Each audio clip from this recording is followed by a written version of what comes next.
Good morning, students. Let's continue with the same chapter that we were doing yesterday, the Bennets. It's a beautiful story, or they've just taken an extract from a novel known as Pride and Prejudice, and it is written by Jane Austen, right? We've already done half chapter yesterday. We've already read the half chapter. Now see here, I hope you remember that in the Bennet's family we had these different characters, and I've also written about their different personalities. Now here, the last thing that we did was where Mr. Bennet, he used to make fun of his own foolish wife. He used to take her as a mode of amusement, right? So if she was acting like a foolish person, he would sit there and he would feel entertained. He would never tell her what mistakes she was making, or he would never rectify anything related to her. He used to enjoy it, right? So this kind of a behavior of a father or the mother or the other three sisters was an embarrassment for Jane and Elizabeth, the eldest ones. Okay, let's see. Open to page number 81. We'll start from here. How can Papa bear to make such cruel fun of Mom? Wondered Elizabeth. Now we already know she's the elder one, Elizabeth. So she is quite surprised to know how can her father make fun of her mother. He really enjoys prompting her silly answers. What happened to the love he had for her when they married? Now he treats her as casual entertainment. So she's quite worried. She says, I don't know what is wrong with my father. What happened to their love? Right? Now he only treats her like a mode of entertainment, like casual entertainment. I hope this much is clear. Now let's continue. One morning at breakfast, Mrs. Bennet announced to her husband in some excitement that a neighboring state, Netherfield Park, has been rented by Mr. Bingley. Now Mr. Bingley was their neighbor who was supposed to come and live there. He was the one who bought the estate next to their farm, next to their house. So she was really excited and she announced this news at the breakfast time. Mrs. Long told me, she cried, that the gentleman will move in very soon. He's single, young and handsome, and from the north of England, and has £5,000 a year. What a good thing for our girls. Mr. Bennet, you must call on him as soon as possible. So now, the person who was shifting here was Mr. Bingley. He was making £5,000 a year. He was single, young and handsome.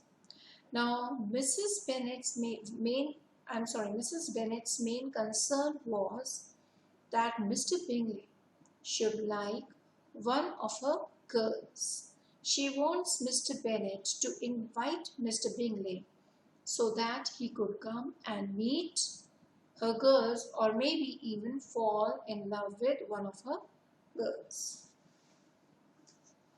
Why should I call on him at all? Teased Mr. Bennet. Now we already know Mr. Bennet was in the habit of teasing, making fun of Mrs. Bennet, and in the same way he's asking Mrs. Bennet that why do you think so I should call on him, call on him, like why? Oh, Mr. Bennet, you are so heartless, said Mrs. Bennet. How can we visit him if you don't invite him? You must call on him. Indeed, you must call on him. So she says here, why are you being so cruel? You should invite him, right? Unless and until you invite him, how are we going to go to his place and see him? So William and Lady Lucas will, and Mrs. Long and everyone else too. So here she's saying that, not only us, but everyone around us, all our neighbors, they'll be inviting him. The Lucas girls and Mrs. Long's niece are quite plain. So she's actually saying that the girls the Lucas girls, means the daughters of Lady Lucas and Mrs. Long's niece, they all are plain looking girls. Plain, you understand, right? Simple looking girls. I am sure Mr. Bingley will fall in love and marry one of our beautiful daughters. If only you'd call on him. So she says here, I believe that my girls are more beautiful. And if Mr. Bingley will see them, he'll fall in love with one of the girls. And that can only happen if you invite him. Right? Let's continue. She continued to beg and plead. Now, she really wanted that man to come. We already know that she was worried about the entailment of the property, and now she was actually, looking for the young single men who were rich enough to take care of her daughters, and that's why here we can see her as a desperate mother who's looking for the right match for her girls. Okay, this line, she continued to beg and plead every following day. Now, she was actually, pleading or requesting who? Mr. Bennet, pointing out that with the entail over their heads and 5 girls to be married off, Mr. Bennet could not afford to neglect to call on any eligible bachelor. She even told Mr. Bennet that, see, we have this property entailment thing going on. Over your death, your property will be given to your cousin, and we have 5 daughters whom we have to marry off. So the best thing is, you just cannot ignore the eligible bachelors. So the best thing is, I want you to invite him. You must think of our daughters, Mr. Bennet, she repeated over and over again. So she kept on repeating these lines that, Mr. Bennet, you should think of our daughters, you should not ignore the eligible bachelors. Right? Let's continue. Her husband only laughed and said that nothing would make him call on Bingley. Now, Mr. Bennet, we already know he used to make fun of Mrs. Bennet, and that's what he's doing here. He laughed and said, nothing. And he told her that there's nothing that can actually force me to call Mr. Bingley. That if and then he said that if Mr. Bingley wished to marry one of our daughters, he would have to do so without his help. He even told Mrs. Bennet that if Mr. Bingley is willing to marry one of our daughters, then he will have to do it without my help. You visit him, my dear, he said. It will be best if you go and see him and tell him all about your girls. So maybe this line is kind of a teasing line. He's teasing Mrs. Bennet. He's telling her that why don't you go and meet him, right? You can meet him and tell him everything about our girls. You are heartless and cruel, Mrs. Bennet sobbed. So Mrs. Bennet, she started crying and she called him heartless and cruel, of course. In spite of all that, he said, however, Mr. Bennet was among the first in the neighborhood to call on Bingley. So it was only that Mr. Bingley was teasing her, making fun of her, but he was the first person to invite Mr. Bingley to his house. But his wife knew nothing of this till the evening after the visit, when she was discussing a forthcoming ball with her daughters. So she had no idea that Mr. Bingley was about to come unless that one evening when she was talking to her girls about the ball. Ball means here a kind of a gathering, a dance party, right? So that is the end of your chapter. That's the end of the story. It's just an extract. That is why it's not too much here. But that's the end. Let's continue. Turn the page to page number 82. Now you can see they have given some exercises here. As in my earlier video, I have already informed you that in your question papers, usually you don't get exercises or word meanings, nothing. You only get questions. So prepare yourself for the questions part, please. Okay, they've given new words here. Entailed, see it is given here, property which cannot be passed to other than a male relation. Wailed means bemoaned or always crying. Chattering, talking endlessly, Ailments, diseases. Conceited, having a high opinion about herself. State, landed property. Eligible, suitable. So we have the new words. Take a new page in your notebook.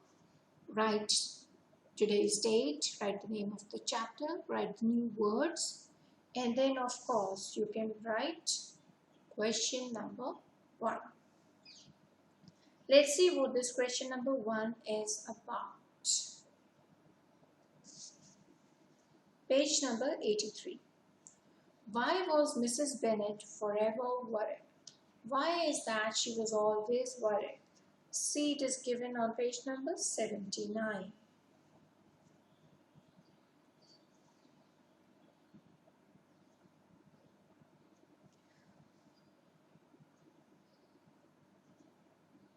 It is page number 79, second para. I'm sure you have your books with you.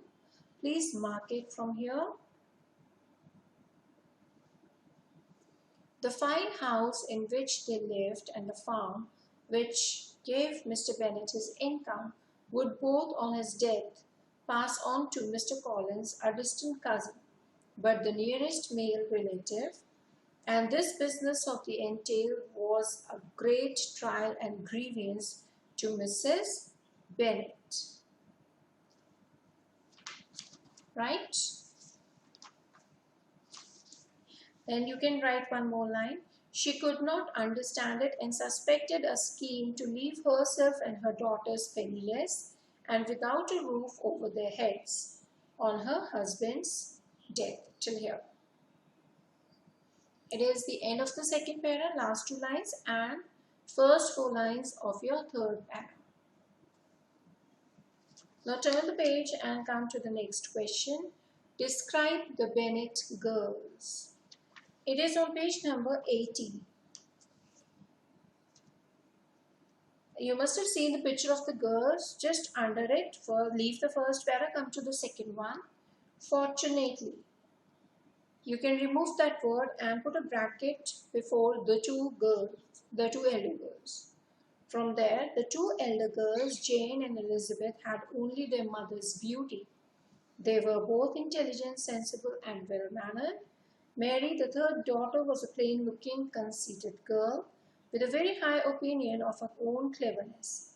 Catherine, usually called Kitty, and Lydia were pretty but ill-mannered and pleasure-loving. They talked only of clothes, dancing, and young men. So this complete para is your next answer. Right, you'll write about all these girls. Right? Now turn to page number 83 again. Let's see the third question. What additional embarrassment did Jane and Elizabeth face? Now, of course, there was an embarrassment because of the mother, but there was an additional embarrassment because of their father's behavior towards their mothers and, of course, sisters. See, it is on the same page, page number 80 again. You have the same page.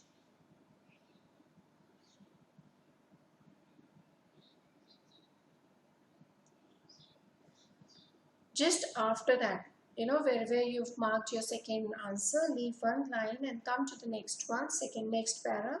Mr. Bennet was too lazy or too indifferent or both to bother.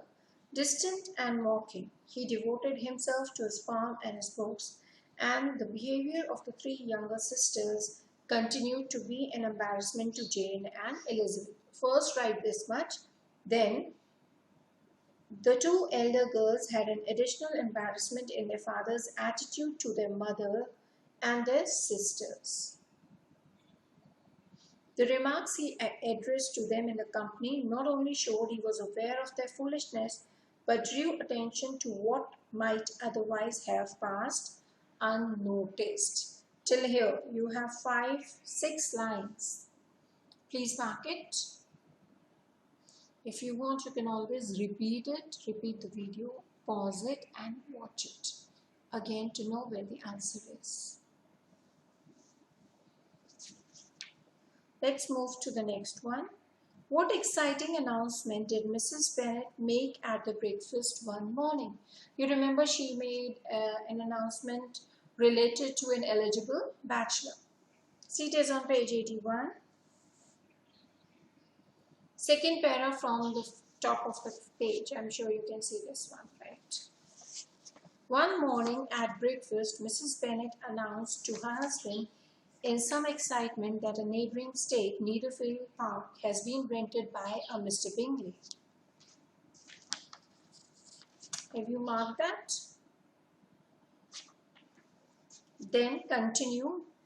Come to the next line. After Mr. Bingley, he is single, young and handsome and from the north of England and has £5,000 a year. What a good thing for our girls, Mr. Bennet. No, not there. Till £5 a year. Till here.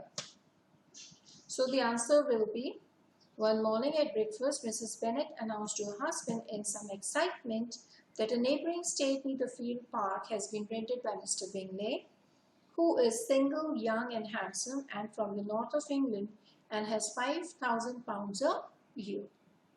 Till here. Why was it exciting?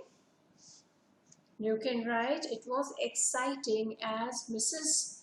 Bennet was thinking that Mr. Bingley will fall in love and marry one of her daughters if he would be, if he would be invited. Yeah, it was exciting because she wanted one of her daughters to get married to Mr. Bingley.